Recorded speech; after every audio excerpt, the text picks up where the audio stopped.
Give you a quick look at today's business headlines, and here to help us out with that is the VP of the Commonwealth Foundation and fellow at Independent Women's Forum, Jennifer Stefano, and a business and markets analyst and Newsmax contributor, Seth Denson.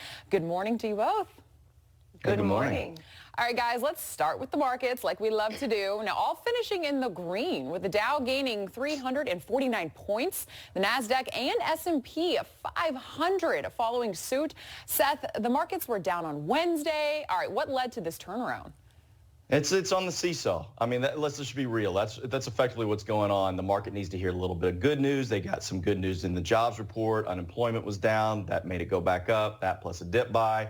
And the G7 met. I think all of those things factored into investors saying, okay, not a bad day. Let's take advantage of what happened yesterday and see if there's a little bit more to be had. And I think that we're going to continue this ride going forward. All right, well, President Joe Biden and European Commission President announcing this morning a joint task force in an effort to wean Europe from its dependence on Russian oil and gas. Jennifer, what will this do to gas and oil prices right here at home? Well, it's not going to have an immediate impact right here at home, but my concern more is that the radical environmental movement is continuing to put pressure on the Biden administration, and the Biden administration has shown that they don't do a very good job of holding up against it. In fact, they often adopt the policy of the radical Greens. And I think what has to happen is that President Biden has to recognize that America is a resource-rich nation, that we could end our reliance on foreign oil and help our good allies as well, and their reliance on places like Russia and countries like Venezuela and, say, Saudi Arabia. These are not friends to free and civil societies. These societies don't technically agree with that, and they're looking to unhinge the dollar as the world currency. So I think that this is the right move that the president is doing. My hope is that the radical Greens do not interfere with the work. All right, how about this? A group of 11 major airline companies have sent a letter to President Biden urging him to end the mask mandates on airplanes. Now, this airfare prices have surged due to increase in jet fuel costs. So, Seth, summer is right around the corner. As we approach the travel season, what can passengers expect? Well, Alex, you and I talked about it yesterday. I mean, you need to expect to pay more if you're going to be flying somewhere, and you need to expect to be paying more if you're going to drive somewhere. I was pleased to hear the news out of the G7 yesterday, but my big question is, where's this oil going to come from? Is it going to come from our adversaries, or are we going to internally pump it? So I think for travelers, my hope is this mask mandate leaves. Airline companies want it for two reasons. One is they need some positivity going into these summer months so people do consider flying. And then the second piece is if we hear stories all the time of these conflicts with flight attendants and passengers, and it's almost always around these masks. The science is there to say the masks don't make a difference on these planes. Let's get rid of them. All right, it's everyone's favorite time of the year. It's tax season, and the government handing out over $350 billion to help states get through the COVID pandemic. However, it has come to light that hundreds of millions of dollars were spent on completely unrelated projects, like Broward County, Florida, dropping $140 million in American tax dollars on a new 29-story luxury hotel.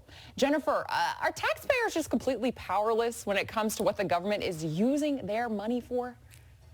No, they're not powerless. They have a lot of mechanisms, starting with advocacy and goes all the way through voting. But what they have to be aware of is the government is never going to do a good job with your money. That is not what they are built for. And now we're seeing that the bigger the government, the smaller the citizens, the more diminished we become, and that they can use our money to privatize profits but socialize all the risk on all of us. If that hotel fails, we bought it, but you privatized all the benefits. And I just want to remind people, while tax day is April 15th in the United States, you're working through almost to May just to pay the federal government. And depending on what state you live, you could be working through June. Not a penny of it goes in your own pocket. It all goes to the government. All right. Well, as we have been discussing, President Biden met with world leaders yesterday where more sanctions were placed on Russia, including the U.S. sanctioning of hundreds of Russian elites and blocking use of Russian central bank gold. Seth, kind of break down what all this means. Well, I mean, listen, to you and me on a daily basis, it doesn't mean much of anything. The idea here is that we're going to create enough pain in Putin's circle that eventually somebody's going to get to him and get him to change his mind. At the end of the day, these guys are cut off. And unless they've been strategically creating companies and doing things strategically, which they may have done to try to move money around and access it, understand that the best of the best investigators are out there trying to find it and going to shut these guys down. That's the idea here, is to create enough pain around his inner circle to get him to change course. But as of right now, man, it's full steam ahead.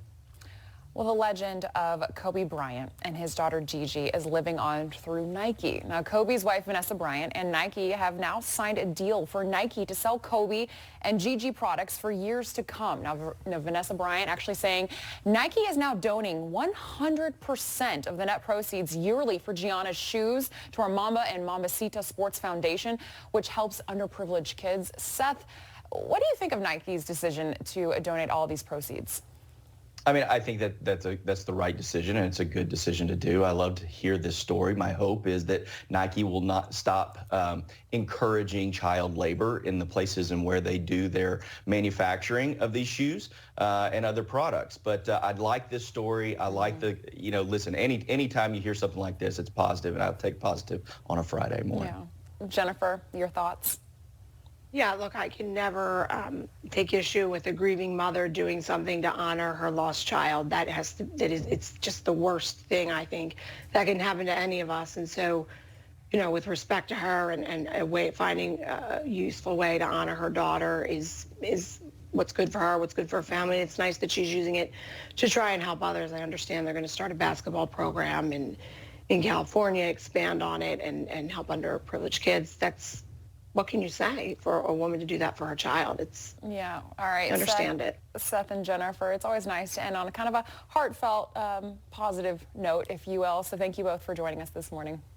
Thanks for having me.